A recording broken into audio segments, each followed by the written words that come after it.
What is it like to run your own aviation-themed YouTube channel and get to meet and interact with pilots all across the country? That's the question we're going to answer today in The Hangar. I used to be a well-respected member of the aviation community, and then I started flying to Cirrus, and that changed. Oh, that was great until the engine quit. And all of a sudden I see these explosions and these trees exploding. I'm walking away a better pilot because of this discussion. Hello everyone, welcome to this episode of In the Hangar. I'm Brian, and I'm going to be filling in for Daniel Millican today. Unfortunately, Daniel got very ill and was unable to come in today, and so he's asked me to fill in for him. So all I can really say is he's in good hands, and we're praying for a full recovery. That said, I did get to talk to Daniel at the hospital this morning, and he gave me some questions to answer, to ask for some of the guests today. And so with no further delay, my first guest you might know from his YouTube channel TakingOff, in a series he has on that channel called In the Hangar. Everybody welcome Daniel Millican. Daniel, welcome to In the Hangar. Thank you, Brian. It's good to have you. And by the way, it's good to see you back on your feet. You look good. Thank you, thank you. So before we get started, Daniel gave me some questions to ask you when I talked to him this morning, and there was one question on here I was very surprised to see. You know what question I'm talking about too. Before we get started, I want to make sure you're absolutely comfortable talking about that subject. Okay. Okay. Then I'm going to save that for last. That's a teaser. All right. So you and I are both pilots. Did I say something? Yeah. No, okay. By the way, there's somebody else here too. Oh, and Christy Wong is here. Christy from In the Hangar, welcome. It's good to have you. Thanks. All right. So what I was saying is you and I are both pilots, but you and I fly for completely different reasons. Yes. I fly just for the sheer enjoyment of it, and I'm a VFR day pilot. That's probably all I'll ever be. How did you get into aviation? Totally different. Okay. So for me, aviation isn't the weekend flying to a $100 hamburger. For me, it's business. Okay. So I run a film and video production company, and we have shoots all over the country. And I would rather just, instead of taking a commercial flight, I'd rather load everybody up in a Cessna 210 and take them myself. I find incredible enjoyment in that. So all my flying has been business. You know, my family, you probably fly with your family quite a bit. Quite a bit, yes. Yeah. So out of my 800 hours-ish, my wife has flown exactly 0 times. I've flown with you, I understand. And Christy, how did you get into flying? Airplanes. Oh yeah, me too. That's it. Yeah. So what are you doing now with your flying? I know you started out pool cleaning and doing some things like that. That's how you and I met. And I think you heard I was a pilot, and then you kind of eased your way into it. Where are you at now? Well, let's see. I've just under 1,000 hours. Wow. So I'm. Wow, you've really gotten up there then just in the last couple months. It's an addiction. And you have every rating they make, right? Almost. I don't have my multi-engine instructor. I've got a Check rating. rides I have later a rating she doesn't have. Do you? Uh-huh. I have a gyro rating. You have a gyro rating? And a drone rating, which I don't have. Well, Oh yeah, that's not a bragging thing. I have a real pilot's license, Yeah. 107. Yeah. What gyro rating? How'd you get that? Flying gyros. Okay. When and why? For a guy who flies for business and not for fun and pleasure, why did you get a gyro? I had some friends who wanted to get into gyros, and Peer pressure. they invited me. Is that what it is? Yeah. It's the Is drill? what? It's peer pressure. Oh, peer pressure. It was peer pressure. So, and I've only got a few hours, 30 or 40, but. Okay. So you're a pilot, you fly for work. What started the YouTube channel? Okay, so running a film and video business, I have clients who ask me, you know, hey, you just finished this video for us. We want to put it on our YouTube channel. How can we grow that? How can we build that? And I had a lot of theoretical knowledge, but I didn't have a lot of practical knowledge.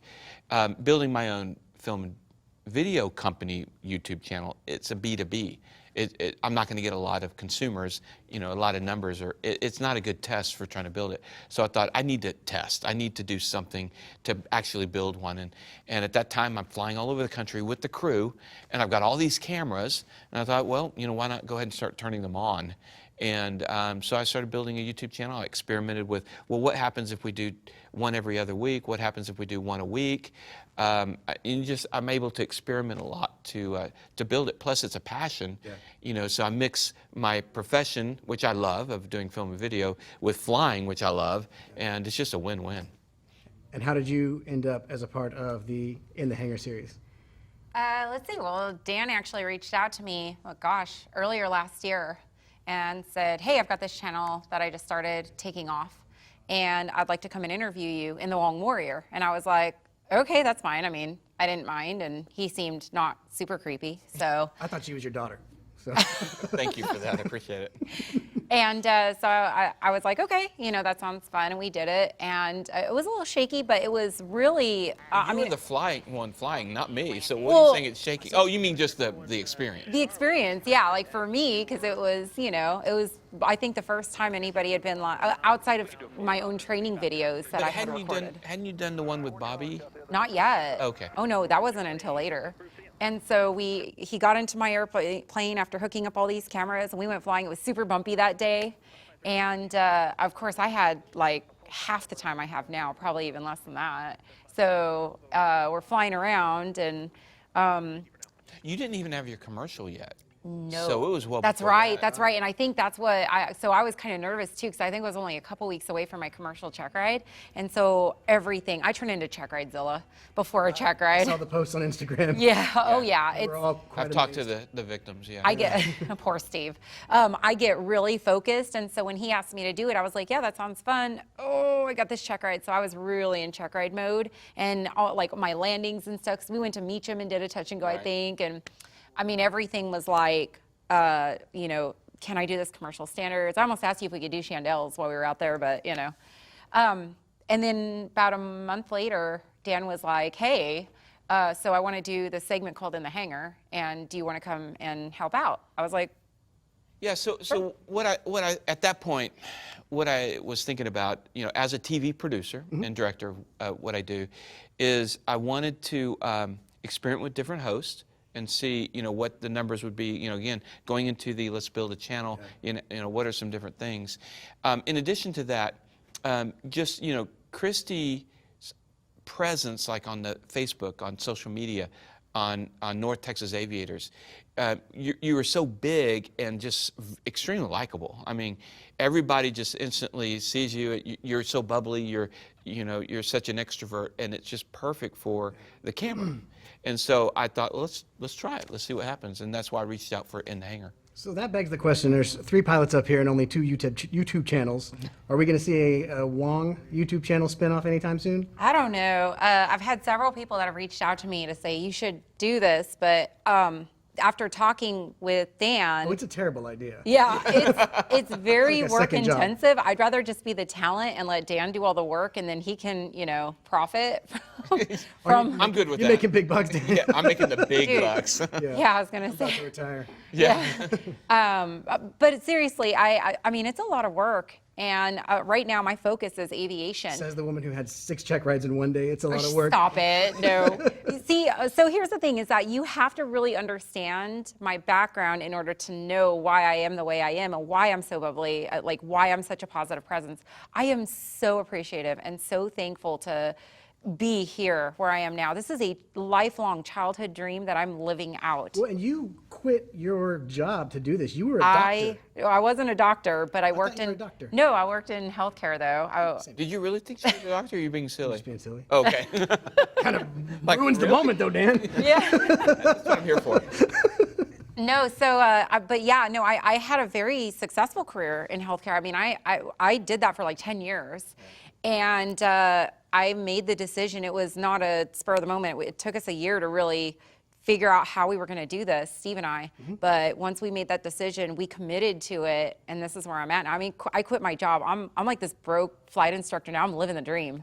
Living the dream. It's awesome. So you talk about doing filmmaking as your primary career. You've actually made movies and TVs and commercials, correct? Yeah, actually have. You know, a lot of us, especially growing up 80s, 90s, you know, and you see the Robert Rodriguez's and the Quentin Tarantinos who came from, you know, these other places to become filmmakers, and doing commercials and corporate video. We're all wannabe filmmakers, at least we were back then. And I was no different. And I had a 5-year plan. I wanted to go raise money, get a script, and I was able to do that. And starting in 2000, over a course of about 10, 11 years, I made 5 feature films. Oh, really? Yeah, and the very first movie, I was able to get Adam Baldwin to be in it, and went from there to Sean Patrick Flannery and Mimi Rogers, who used to be married to Tom Cruise. Have you heard of Titanic? Yeah. He didn't do that. Oh, okay. But I just wanted to mention. I've heard of it. Yeah. I did a Titanic spoof, though, that was super funny. Won an award, but in the corporate world. How do you spoof Titanic? It never sinks. Too soon. Oh, no, it's draw me like one of your French girls. See? Oh my gosh. Okay. With a Bryan type person. Okay. You see, Was now he you the get French that. girl? Well, I'm always the French girl. you're always the French girl. But anyway, that's so I got to do movies. And then after 10, 11 years, I realized, just like flying, I need to make money. And so I said goodbye to the movies for the most part. But I do a lot of TV, and I'm doing TV right now. I direct a reality show that's quite interesting. Really? Yeah, it's for a Western horse channel called Ride TV. Okay. And the show is called Cowgirls. And these are girls who ride rough stock. So they're riding bucking broncs. And they're breaking bones and all sorts of things. So it's actually one of the challenges, keeping a cast together. Okay. All right, so I have a couple more questions that Dan gave me to ask you. If we wanted to find your YouTube content, how would we go find that? Well, you would search Taking Off. Taking Off, that's the channel? Taking Off, so youtube.com/Taking Off. But you know what? If you're watching this, you're already there. Okay, well, we'll put a link in the description anyway, in case anyone's having trouble finding it. So what's next for the channel? Obviously this, because it hasn't aired yet, but after this, what's next for the channel? You know, it's been a lot of fun. I'll tell you some of the most enjoyable parts of doing this channel has been doing In the Hangar. Having these weekends, we shoot out a whole season in a 2-day period. Mm-hmm. This is our third time to start doing that, and I so look forward to this. Bringing people in, bringing experts in. What do you think? Oh my goodness. Meeting all sorts of different people from different backgrounds. I mean, that's how I met Joe Casey. That's how I already knew you. I don't remember how we met. Yeah. Pool. It was something about Oh, a that's pool. right. Oh, that's how I met Josh. Yeah. I've met a lot of really just. I've probably single-handedly brought more pilots together than Oshkosh. Like, I love this thing because I like to just come here. Well, I and- guess we have had a lot of people get together from Yeah, this no, meet and from that's the this. thing is that, it's one thing when we're on the camera, but it's a whole different dynamic when we're off the camera. I know last time you Well, tried and to. I'm trying to get that filter to stop. I want to I be know. It's hard. that kind of relaxed when the cameras aren't rolling. I mean, that's one of the things I'm really trying to get. What you got to but- do is yell cut instead of action because I'd be way more relaxed. Well, and I've done that trick before, so. Well, and here's the thing too. I mean, we're pilots. There's a lot of non-PC topics being had You mean behind. you could say things that might get you called into the FSDO? Just maybe. So speaking of which, so as you know, I am yeah, right. So I'm a North Texas FSDO alumnus, and I just got back from the 1-year reunion, and I saw your name in the membership book. So do you care to elaborate on that? Not at all. Not at all. Okay, well, no. I mean, what it was is, and yeah. So I remember you posted your whole story about going to being called on the FSDO, and NTA took up arms on your behalf. I mean, everybody was like, It was very, very nice. yeah, it was incredible how they really backed you. I never posted mine because I probably wouldn't have got that kind of backing. Today's the but- day. Yeah. Where's my So- phone? Well, and it technically wasn't me, but I felt really bad because it was somebody I had brought into this. So I wanted to just get drone shots of my plane. Me too. I know, who doesn't? I'm not going to do it though because I know what happens. No, actually you can do it if you just do it right. Okay. I just didn't do it right. Okay. And so one thing I didn't do right, one small little thing I didn't do right. If it hadn't been for that, I would have been fine. But we went out to a uncontrolled public use, privately owned airport, Hicks, and we shot, and it was on a day when nobody was there. My drone operator, I gave her a handheld. We briefed it heavily. If somebody comes into the pattern, you're to land immediately. We're not going over 100 feet with the drone. I wasn't doing high shots. It's almost just right at hangar level, Yeah. and we're doing some passes and stuff. So I wasn't doing anything crazy. But somebody got really upset at Hicks. And that's another thing. For those who operate drones, the drone, when you're with a drone controller, it's a magnet for questions. Okay. So even when I'm doing corporate videos, hey, how much did that cost? Oh. That's You what you should do. You should just walk around with not the drone, but just the Just to make remote. friends? Well, you know how Gary has those numbers hanging from his neck? I want to hang like answers. Like it costs this much, and don't talk to me anymore, I'm flying a drone. But it's really distracting to have people come up and talk to you while you're trying to fly. And so I've instructed my people that are flying drones, do not talk to people. Just don't. Just ignore them. Well, that really went over well with the guy. So I'm going to call the FSDO, blah, blah, blah. But I came in and landed, and, and he was upset at me. And I was trying to be real nice, hey, it's okay, we're being safe, we're doing this and that. And then 4 weeks later, got a call from the FSDO. So when you got that phone call, I did not sleep for 3 days. Yeah, Did me not too. sleep. I was so bummed. I wasn't technically the pilot in command of that drone. I was flying my plane. But I had brought that person in, so I felt really bad. And because now she was involved into it. And Is she a pilot? No. And I thought there was a whole confusion about some 107 issues, and I have a 333, and now I have a 107. But the long and the short of it is that I actually am a member of AOPA's legal thing. So I called them, and they were a big help, and they helped me sleep a little bit better. Like, here's what could happen. Even on the could happen on the bad side, was scary stuff. Being fined or something like that. I was not doing well. And finally, you get called in. You get your appointment. You go in and talk to them. By the way, they have zero sense of humor. Yeah, I know. I tried to go in and just try to even make small talk. No, Not happening. No, not going to happen. Keep opening the book and pointing to stuff every time. Yes, exactly. It's like, well, what do you think about this and this and this? And, well, let's look at the book. Well, what does it say? Because I don't think they can go off script. They can't. They stay on the script. But here's the funny thing about the script. So we go in, and we've already determined going in that we were not under the 107 regulations. Okay. We were under 101. I don't know the difference. Well, I didn't either, because here's why.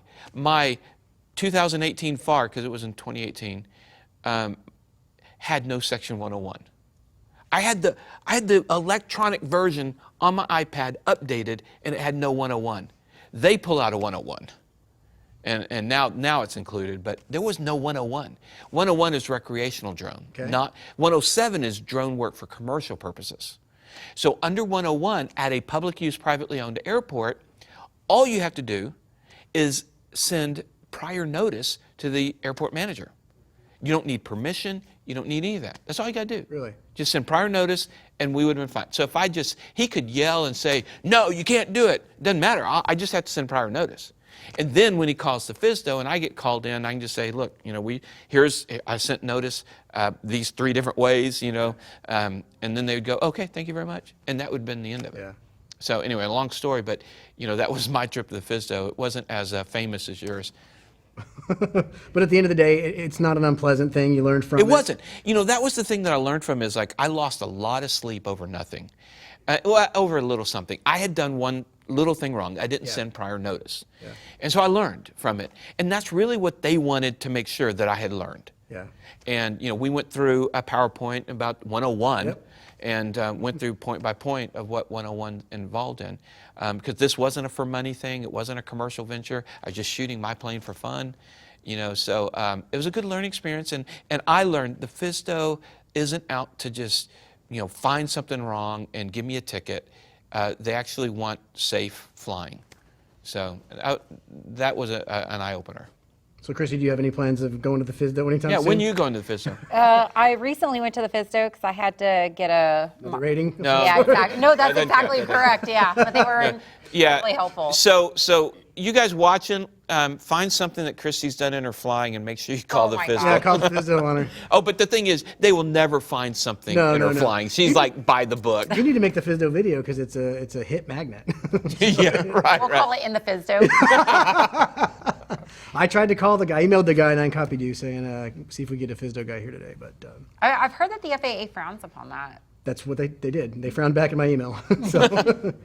So those are all the questions that Daniel gave me to ask you guys today. Do you guys have anything else that you want the people out there to know? No, we're not set up for that. So No, please tell Dan to get well soon. I will. Send our best. I will let him know. Thank you. all right, listen. Anytime, Brian. Oh, is it time? Yeah. So, all right. All right, so that's... That's all right. Let's go with it. All right, so that's it for this episode. Thanks, everybody, for tuning in. Like, subscribe, comment down below. And Daniel, if you're watching, we're all praying for you. Get well soon, buddy.